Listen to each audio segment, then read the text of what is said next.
और आपको बताते हैं कि ये कितना चल पाएगी। लेकिन उससे पहले इमरान खान साहब से मेरी एक मुलाकात हुई थी और मैंने आपसे कहा था कि मैं आपको बताऊंगा कि उन्होंने क्या चीज़ें मुझे बताई, वो मैं आपके साथ शेयर कर लेता हूँ। साबिक़ वज़ीर-ए-आज़म इमरान खान साहब चेयरमैन पाकिस्तान तहरीक-ए-इंसाफ हैं अब तो वो, और उन्होंने कहा कि जो लोगों ने किया है एतवार की रात को, उससे एक नई तवानाई आई है। ये इमरान खान साहब ने क्लेम किया कि जो कुछ लोगों ने किया एतवार की रात को, उससे एक नई तवानाई आई है मेरे अंदर, मेरी पार्टी के अंदर। उन्होंने कहा कि मेरे अपने लोगों को बाद औक़ात यकीन नहीं था, हमारी पार्टी के अंदर लोग ये कन्फ्यूजन का शिकार थे कि लोग निकलेंगे नहीं निकलेंगे, क्या होगा। लेकिन मैं जानता था कि मेरे लोग ज़रूर निकलेंगे और पाकिस्तानी बाहर आएंगे, मुझे यकीन था। और उन्होंने मुझे कहा कि इमरान, लोग बदल गए हैं, हमारा मुल्क बदल गया है, ये लोग समझ नहीं पा रहे, इनको लगता है कि ये पुराने पाकिस्तान में है, लेकिन पाकिस्तान बदल गया है। ये लोग पहली बार खुद निकले हैं और अब हमारे ऊपर एक बहुत बड़ी जिम्मेदारी है कि इन लोगों को मायूस ना होने दें। ये इमरान खान साहब ने कहा। उन्होंने कहा कि मैं इन सारों का मुकाबला करूँगा, और ये भी उन्होंने कहा कि मेरे ऊपर ये जिम्मेदारी है, ये लोग मेरे ऊपर एतमाद करके बाहर आए हैं और मैं इनको खुद लीड करूँगा। जिस तरह बैरूनी मुदाखलत से मेरी हुकूमत का ख़ात्मा हुआ है, अब सब हकीकत जान चुके हैं, ये इमरान खान साहब ने कहा। फिर उन्होंने इस बात के ऊपर वो बहुत मुतमईन थे कि लोगों ने जैसा उन्होंने सोचा उससे बढ़ के रिस्पॉन्ड किया है, और उन्होंने कहा कि अब कोई इनका रास्ता लोगों का नहीं रोक पाएगा, अब ये मुल्क मजाक नहीं बनेगा। लोग जाग गए हैं, वो अपनी आज़ादी और ख़ुद मुख्तारी के लिए खुद आवाज़ उठा रहे हैं, तो मैं उनके साथ शामिल होऊंगा और उनको लीड करूंगा। इसमें उन्होंने कुछ फेयर्स जो हैं, कुछ जो ख़तरे हैं, उनसे मुझे आगाह किया। उन्होंने कहा कि लेटर का पाकिस्तान में अब मजाक बना दिया जाएगा क्योंकि शहबाज शरीफ हुकूमत में आ चुका है, ये उन्होंने कहा। उन्होंने कहा लोगों पे लालच या दबाव डालकर ये कोशिश करेंगे कि इस सारी चीज़ को जो है वो इसका मजाक बनाया जाए, इस लेटर को। लेकिन उससे पहले हमने जहाँ जहाँ आगाह करना था हमने आगाह किया, हमने मीडिया को बताया। जो डिप्टी स्पीकर है उन्होंने चीफ जस्टिस को भी इसकी एक कॉपी भिजवा दी है। तो ये एक ऐसी सिचुएशन है कि जिससे अवॉइड करना जो हुकूमत बनी है उसके लिए मुश्किल होगा। फिर उन्होंने ये कहा कि इस लेटर को मजाक बनाने की कोशिश की जाएगी और मेरे और मेरी फैमिली के ऊपर किरदार कुशी की जाएगी। और इमरान खान ने कहा मुझे इसका पूरा यकीन है कि इनको ये करना पड़ेगा, और क्योंकि पहले भी कई मरतबा मेरे साथ यही सलूक इन्हीं सियासी जमातों ने किया है। उन्होंने कहा पौने 4 साल में वज़ीर-ए-आज़म रहा हूँ, मेरे खिलाफ एक इल्ज़ाम ऐसा नहीं ला सकते जिसमें कोई हकीकत हो, तो ये सिर्फ किरदार कुशी कर सकेंगे और वही ये करेंगे, ये इमरान खान साहब ने कहा। और फिर वैसे भी शरीफ ख़ानदान के पास आपको पता है कि हर ताले की चाबी है पाकिस्तान में, बल्कि अभी हाल ही में उन्होंने जंग आलूद ताले खोले हैं। यानी किस तरह का भी ताला हो पाकिस्तान के निज़ाम के अंदर, शरीफ ख़ानदान के पास उस ताले को खोलने की चाबी है। चाहे आधी रात को खोलना पड़े, चाहे सुबह सुबह खोलना पड़े, चाहे रात के पिछले पैर खोलना पड़े, वो ताला खोल लेते हैं। और शरीफ ख़ानदान के पास हर ताले की पाकिस्तान में चाबी है, बल्कि एक मास्टर की है जिससे जंग आलूद ताले भी खुल जाते हैं, जिनका कोई इम्कान ना हो कि ये ताला खुलेगा, वो भी वो खोल लेते हैं। तो ये तो अब सब जानते हैं। एक फैक्ट है, मैं आपके सामने रख देता हूँ कि मुस्लिम लीग नून जब 2018 में इक़्तिदार से अलग हुई थी, तो उस वक्त जो वो पैसा छोड़ कर गई थी कौमी ख़जाने में, वो 9 अरब अमरीकी डॉलर्स थे। 9 अरब अमरीकी डॉलर्स ये पैसे छोड़ कर गई थी मुस्लिम लीग नून 2018 में। अब जो आज पाकिस्तान तहरीक-ए-इंसाफ की हुकूमत ख़त्म हुई है, तो वो नून लीग ने हुकूमत की थी लगभग 5 साल पूरे, तहरीक-ए-इंसाफ ने हुकूमत की है पौने 4 साल, अभी इसमें 1.25 साल इनका बाकी था। लेकिन तहरीक-ए-इंसाफ इन सालों में जो कोविड के बावजूद बहुत बड़े बड़े पैकेजेस उनको देने पड़े, इसके बावजूद हालात आपके सामने थे, उसके बावजूद पाकिस्तान तहरीक-ए-इंसाफ जो कौमी ख़जाने में पैसा छोड़ के गई वो 22 अरब अमरीकी डॉलर्स, यानी 9 अरब डॉलर्स छोड़ कर गई थी मुस्लिम लीग नून कौमी ख़जाने में, और 22 अरब डॉलर्स नून लीग के लिए छोड़ कर गई है पाकिस्तान तहरीक-ए-इंसाफ। तो ख़जाना खाली नहीं है, कोई ये नहीं कह सकता कि दिवालिया हो गया मुल्क या कौमी ख़जाना खाली हो गया या मईशत बहुत बुरी चलाई है।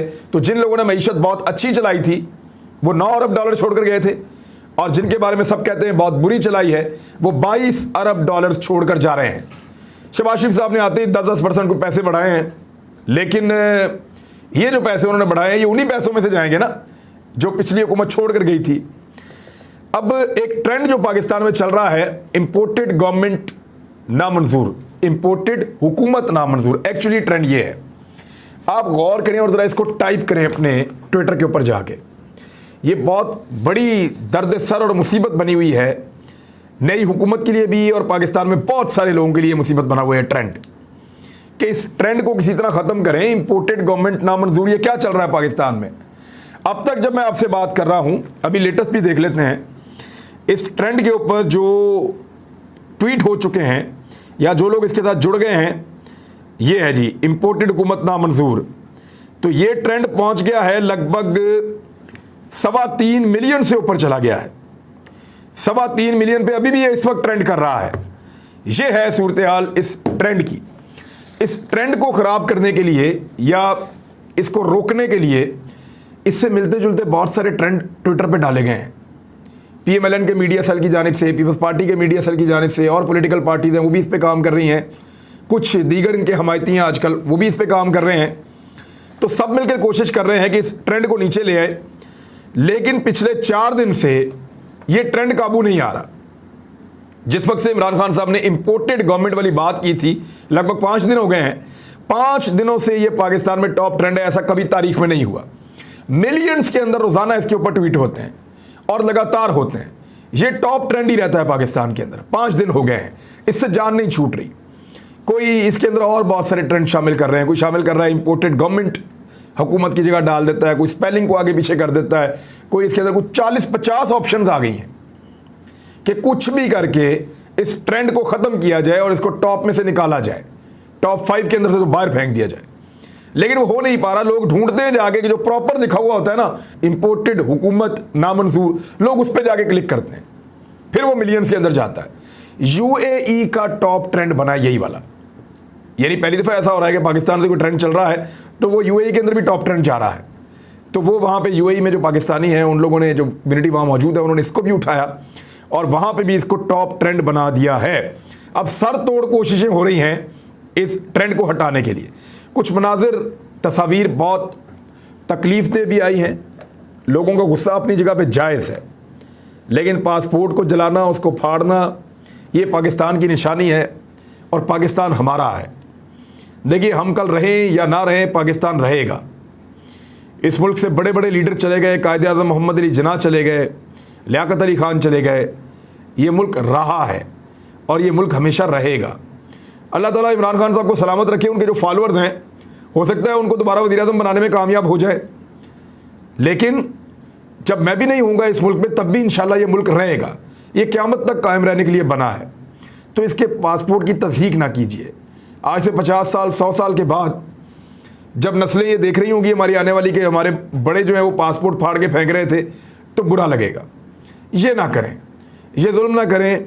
आपने सियासी जद्दोजहद करनी है, सियासी जमातों को निशाना बनाएं, उनको टारगेट करें सोशल मीडिया पे, उनके खिलाफ बात करें, उनके खिलाफ सड़क पे आएँ, उनके खिलाफ एहतजाज करें। आपको लगता है चोर हुकूमत में आगे, निकाल के बाहर फेंकें। वोट का हक इस्तेमाल करें, एहतजाज का हक इस्तेमाल करें। लेकिन मुझे नहीं लगता कि ये एहतजाज है। और एक विजुअल तो ऐसा आया, मुझे तो शक है कि वो जानबूझकर किसी ने बनाया है, और मुझे ये भी शक है कि शायद पाकिस्तान तहरीक इंसाफ को बदनाम करने के लिए बनाया है। कोई जी शऊर आदमी पाकिस्तान के परचम को आग नहीं लगा सकता। ये तो KP का मुझे कोई मंजर लग रहा था, बंदा भी उधर का लग रहा था। तो खैबर पख्तूनख्वा हुकूमत को फौरी तौर पे इस बंदे को गिरफ्तार करना चाहिए। ये कोई एजेंट हो सकता है, कोई हमसाया मुल्क के बहुत सारे महाजरीन पाकिस्तान में रहते हैं और वो पाकिस्तान को वैसे भी बुरा भला कहते रहते हैं, आपको याद है। तो वो भी ऐसी साजिश कर सकता है कि पीछे PTI का झंडा लगा और आगे जो है वो परचम पाकिस्तान का जला दिया। तो ये पाकिस्तानी नहीं हो सकता। इसको तो पकड़ के जेल में डालना चाहिए और इसकी असलियत और इसकी हकीकत बतानी चाहिए। ये बंदा है कौन, इसका कोई ID कार्ड पाकिस्तान का है भी या नहीं, ये किधर से आया है। लेकिन बड़े ज़िम्मेदार लोग जो हैं वो उसका पोस्ट कर रहे हैं और उसके बारे में जो है वो सोशल मीडिया के ऊपर डाल रहे हैं। ऐसी चीज़ को तो शेयर भी नहीं करना चाहिए, डिस्करेज करना चाहिए। और इसको पाकिस्तान तहरीक इंसाफ ने ये जिम्मेदारी अदा की। उन्होंने फौरी तौर पे कहा कि पासपोर्ट्स की इज्जत करें और कौमी परचम को किसी जगह कोई नुकसान ना पहुंचाए, ये हमारा काम नहीं है। और साथ ही साथ उन्होंने ये भी कहा कि पाक फ़ौज को कोई गाली ना दे, पाक फ़ौज के ख़िलाफ़ कोई ट्रेंडिंग ना करे, पाक फ़ौज को कमज़ोर करने की साजिश हमारे दुश्मन की होती है। इंडिया इसको बहुत हवा देता है। पीटीएम जब करता था तब भी इंडिया हवा देता था, हालांकि पीटीएम का एहतजाज अफगानिस्तान का और इंडिया का स्पॉन्सर्ड था। ये तो एक ऑर्गेनिक मूवमेंट चली है, लोगों का गुस्सा है, लेकिन मेरे ख्याल में इमरान खान साहब ने बड़ा साफ कहा था, बार बार हमें भी कहा था कि फ़ौज के ऊपर एलिगेशन ना लगाएं। मैं फ़ौज का नुकसान हम बर्दाश्त नहीं कर सकते। हमारा मुल्क जो है उसके अंदर एक ही तो इदारा है तगड़ा, अगर आप उसको भी डैमेज करेंगे तो मुल्क के पल्ले क्या रहेगा। तो हमारी सिक्योरिटी की ज़मानत है, हिफाजत की ज़मानत है, तो उनको अपनी सियासत से फ़िलहाल अगर कोई गिला भी है तो आप उनको दूर रखें। ये मेरे ख्याल में इमरान खान साहब आने वाले वक्त में खुद भी अनाउंस कर देंगे, जब वो बुध वाले दिन जलसा करने जा रहे होंगे पेशावर में। एक जलसे का उन्होंने ऐलान किया है।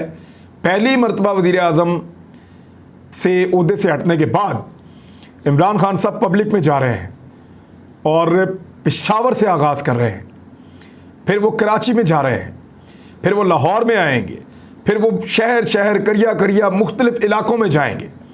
देखना यह है कि लोग कैसे रिस्पॉन्ड करते हैं। इस मरतबा बहुत कुछ अलग है। इस्तीफ़े के बारे में इमरान खान साहब ने मुझे क्या बताया, मैंने एक दो सवालात भी पूछे थे।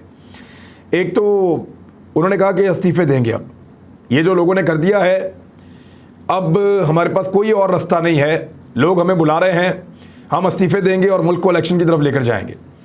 तो मैंने उनसे कहा कि आप मैदान खाली छोड़ देंगे कौमी असम्बली में, तो खान साहब ये तो कश्तियाँ जलाने वाली बात है, तो क्या आप इसके लिए तैयार हैं? एक बहुत बड़ी लड़ाई है, फिर तो ये रिस्क है कि अगर इलेक्शन में गए तो फिर तो ठीक है, आपका मकसद पूरा हो गया, और अगर इलेक्शन में ना गए, उन्होंने कहा जी अगर तो छोड़ दें, हम इनको ले जाएंगे इलेक्शन में। और इमरान खान साहब ने बड़े इरादे के साथ कहा कि ये इलेक्शन इनको करवाना पड़ जाएगा।